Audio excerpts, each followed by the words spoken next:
बिस्मिल्लाहिर्रहमानिर्रहीम। अस्सलाम वालेकुम नाज़रीन, आप यूट्यूब और फेसबुक चैनल देख रहे हैं। मैं राना उज़ैर हूँ।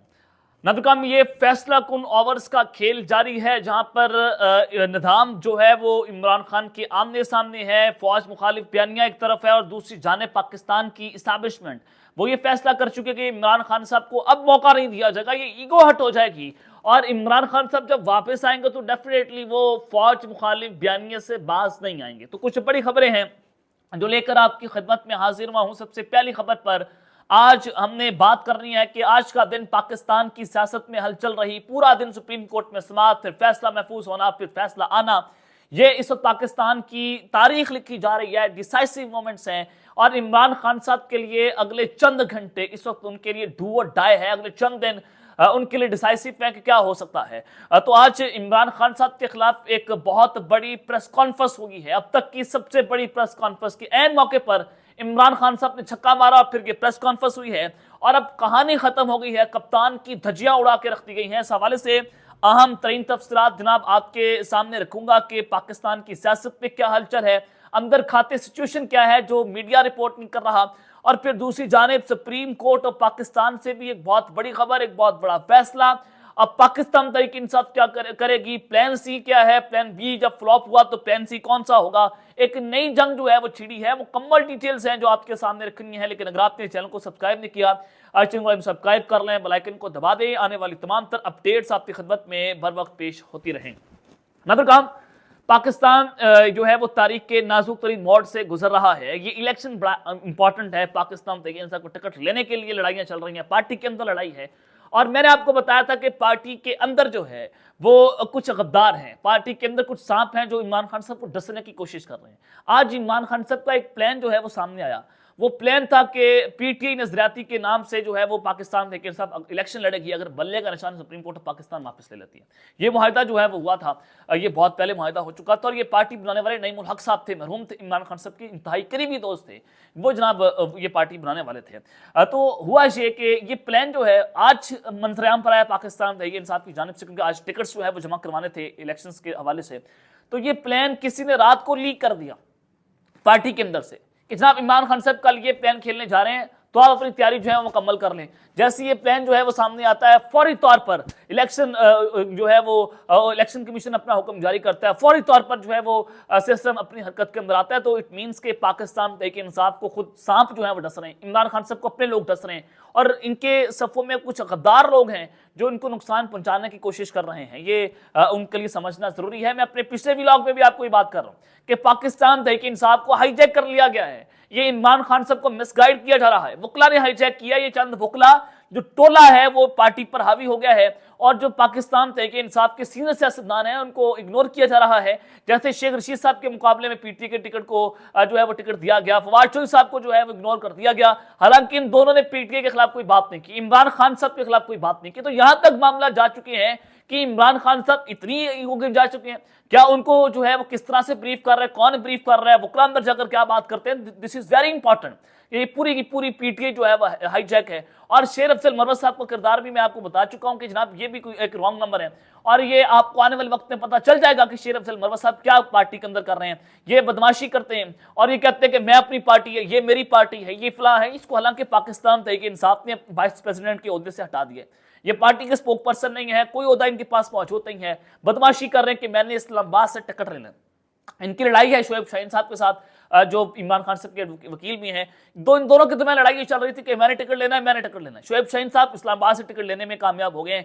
शेर अफजल मरवत साहब को टिकट नहीं मिला। उनको कहा जा रहा है कि आप लकी मरवत से अपने हल्के से इलेक्शन लड़े, लेकिन वो इस्लामाबाद से इलेक्शन लड़ने के लिए सब कोशिशें कर रहे थे। तो सारी चीज़ें जनाब आपके सामने है। तो शेर अफजल मरवत साहब ने अपना बयान जो है वो जारी कर दिया कि उन्होंने कहा कि मैं इमरान खान साहब से आज जेल के अंदर मिला हूँ और इमरान खान ने मुतनाज़ा टिकटों को वापस लेने का ऐलान किया। बहुत सारे मुतनाज़ा टिकट थे, इम्तियाज़ आलम साबिक नून लीग के रहनुमा, तो उनको इवन की पीटीआई ने टिकट जारी कर दिया। और फिर जब सोशल मीडिया पर तनकीद होना शुरू हुई तो उनसे टिकट वापस ले लिया गया है। और उमर बोतला कोई एडवोकेट हैं जो बड़े आजकल बोलते हैं इमरान खान के हक में कि कोई किसी माँ ने शेर नहीं जमिया, पता नहीं इमोशनल बातें जो है वो करते हैं, कौम को ग्रैब करने की कोशिश करते हैं। तो ये टिकटॉकर जो वकील हैं, मैं आपको हमेशा कहता हूँ ये पंजूथे जितने भी ये टिकटॉकर वकील है, ये इमरान खान साहब का नाम कैश कर रहे हैं। इनकी कोई औकात नहीं है, कोई क्रेडिबिलिटी नहीं है इनकी। ये कोई इन्होंने सारे के सारे केसेस इमरान खान साहब ने बिगाड़ के रख दिए हैं। अब हामिद खान साहब सीनियर वकील हैं, लतीफ खोसर साहब हैं, हसन साहब हैं, ये जो 3-4 वकील हैं, चोटी के वकील है, ये इमरान खान साहब को संभाल रहे हैं। जो बाकी जो टिकटॉकर वकील थे, इन्होंने पूरे का पूरा केस बिगाड़ के रख दिया।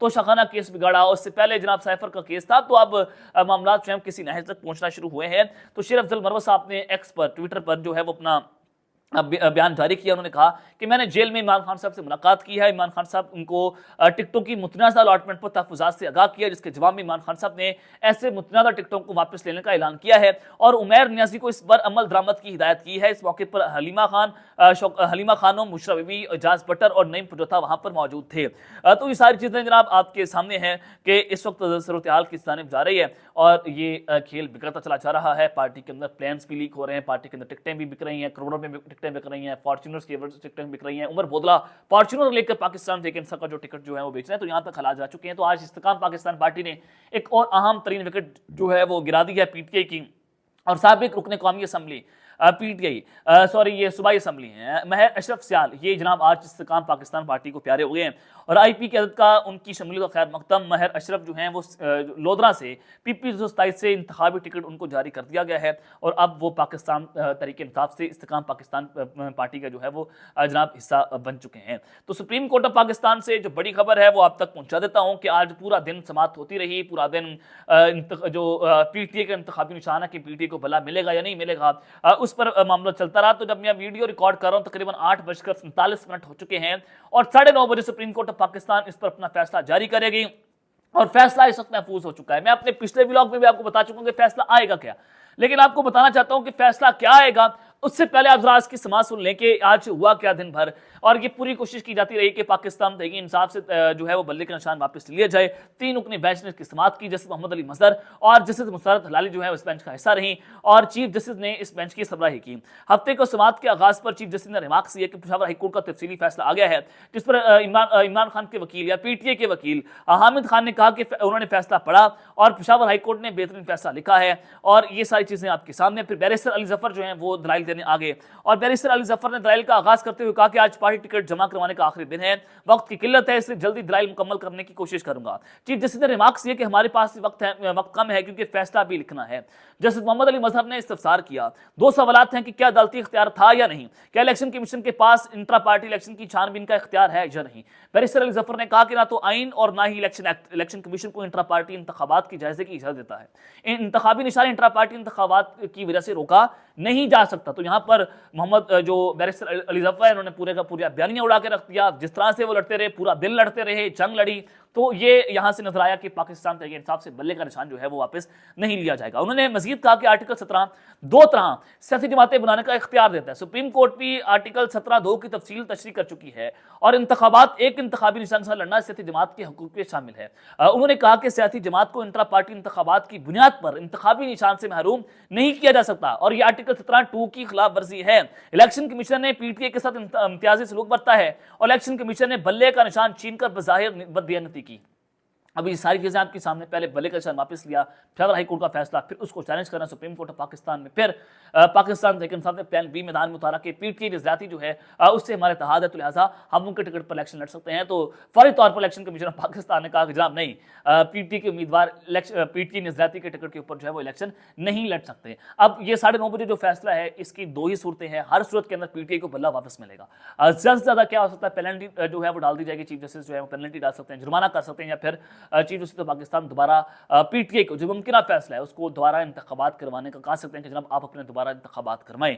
और यह भी हो सकता है कि जो पुराने इंतखाबात हुए हैं जिसमें इमरान खान साहब चेयरमैन हैं उनको बहाल कर दिया जाए, तो यहाँ पर बल्ला जो है वो भी वापस आएगा और बल्लेबाज भी आएगा। तो ये दोनों चीज़ें बड़ी इंपॉर्टेंट है, ये बहुत बड़ा सरप्राइज है पाकिस्तान तहरीक इंसाफ का। और ये चीज़ें आपने देखनी है कि जनाब अगर इमरान खान साहब बहाल हो जाते हैं वो चीज़ें पीटीआई बन जाएगी, उनके पास इख्तियारात भी आ जाएंगे और फिर बाद में इंतखाबात के बाद जो है वो दोबारा इंट्रा पार्टी इंतखाबात करवाने का फैसला आ सकता है। अब अगर पाकिस्तान तहरीक इंसाफ के खिलाफ फैसला आ गया तो फिर पीटीआई जो है वह क्या करेगी, एक नई जंग है। आज प्लान बी जो है मैदान में उतारा वो फ्लॉप हुआ, चूंकि एक प्रेस कॉन्फ्रेंस उसका जिक्र मैं करता हूँ कि इमरान खान साहब के खिलाफ जो है एक बहुत बड़ी प्रेस कॉन्फ्रेंस हो गई है, कहानी खत्म हो गई है। और इस प्रेस कॉन्फ्रेंस के बाद तो अब ये चीज़ आप लिख लें कि इमरान खान साहब को स्पेस नहीं मिलने। तो जनाब ये जो पाकिस्तान तहरीक इंसाफ अब क्या करेगी, शेख रशीद साहब को नाराज कर चुके हैं, उनको टिकट नहीं दिया गया, उनके मुकाबले में उम्मीदवार खड़ा कर दिया गया है पाकिस्तान तहरीक इंसाफ की जानिब से। तो बेहतर यह था कि बजाय इसके कि आप पीटी ने ज़राती के साथ जो है इत्तेहाद कर रहे थे, आप जो है वो कलम दवात के साथ इत्तेहाद करते, आप अपने उम्मीदवारों को वहां से लड़ने का मशवरा देते, तो आखिरी सरप्राइज ये हो सकता है कि इमरान खान साहब शेख रशीद साहब के साथ इत्तेहाद कर लें। अगर बल्ले का निशान वापस नहीं मिलता तो वहां से जाकर इलेक्शन लड़ें।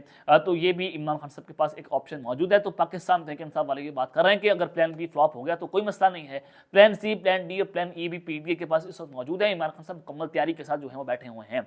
अब आ जाए कि इमरान खान साहब के खिलाफ अब तक की एक बहुत बड़ी प्रेस कॉन्फ्रेंस हुई है। ज़ाहिर है जो पीटी नवराती जो हैं उन वो जैसे ऐलान हुआ कि पाकिस्तान तहरीक इंसाफ के उम्मीदवार वहाँ से इलेक्शन लड़ेंगे, और जो उनके जनाब चेयरमैन हैं वो उनके गिरफ्तार होने की खबर सामने कि उनको दोपहर से गिरफ्तार किया गया, अगवा हुआ, और फिर उन्होंने प्रेस कॉन्फ्रेंस का ऐलान कर दिया और उन्होंने कहा कि जनाब वो पाकिस्तान तहरीक इंसाफ के साथ जो है वो इत्तेहाद नहीं करेंगे। अब उन्होंने जनाब उनके सरबराह ने आज जो है वो अपना एक प्रेस कॉन्फ्रेंस कर दी है। इकबाल डार साहब, अख्तर इकबाल डार साहब, उन्होंने प्रेस कॉन्फ्रेंस करते हुए कहा कि जो तहरीक इंसाफ की उम्मीदवारों को टिकट जारी हुए हैं उसकी मैं तब्दील करता हूं, मुझे नहीं मालूम पाकिस्तान तहरीक इंसाफ वालों ने हमारी टिकटें कहां से ली हैं, यानी कि इन लोगों ने खुद जारी की कि इत्तेहाद कर रहे थे।